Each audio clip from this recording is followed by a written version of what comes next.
Sebelum melanjutkan, jangan lupa subscribe dulu, terima kasih.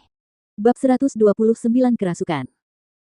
Ketika Feng Xiao tiba di halaman rumah putrinya, hatinya sangat terkejut dengan pemandangan yang dilihatnya, hingga jantungnya hampir melompat keluar. Dia melihat patriark tua Feng telah mencabut sebilah pedang panjang entah dari mana, sementara pedang itu digenggam di kedua tangannya yang diresapi dengan kekuatan mistik dan dia mengayunkan pedang itu secara sembarangan sementara putrinya bersembunyi di samping, berteriak ketakutan. "Ayah, apa yang kau lakukan?"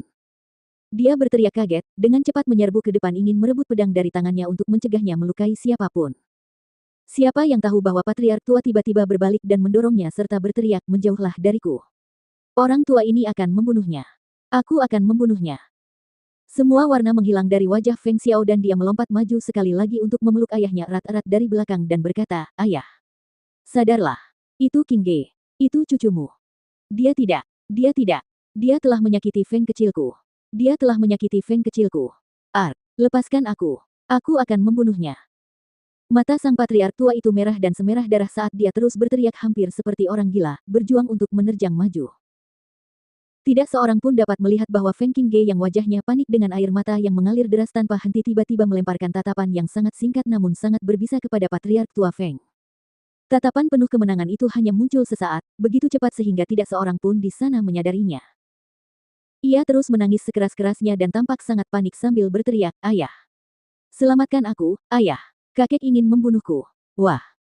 Ketika Feng Xiao mendengar tangisan tak berdaya dan memohon dari putri kesayangannya, ia menoleh untuk melihat ayahnya yang matanya tampak hampir gila.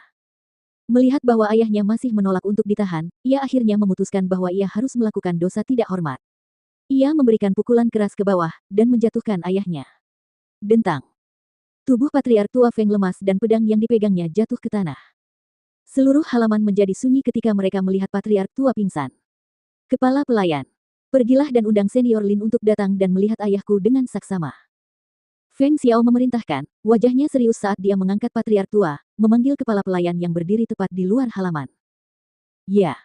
Kepala pelayan itu menjawab dengan tergesa-gesa, lalu dengan cepat membubarkan para penonton yang tercengang sebelum dia pergi mencari tabib itu di dalam kediaman. Feng King Ge lalu berjalan mendekat, wajahnya masih ketakutan saat dia bertanya, "Ayah, apa yang terjadi pada kakek? Apakah kamu terluka?" Feng Xiao bertanya sambil menoleh ke arahnya.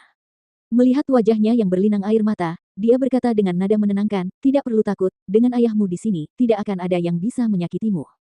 Kembalilah ke kamarmu dan ayah akan membawa kakekmu kembali." Sambil berbicara, dia menggendong patriark tua yang tidak sadarkan diri itu sambil mulai berjalan keluar. "Ayah, aku juga ingin ikut denganmu." Dia segera menyusul dengan langkah kecil dan berkata, "Aku khawatir pada kakek." "Baiklah." Feng Xiao mengangguk, dan membiarkannya mengikuti.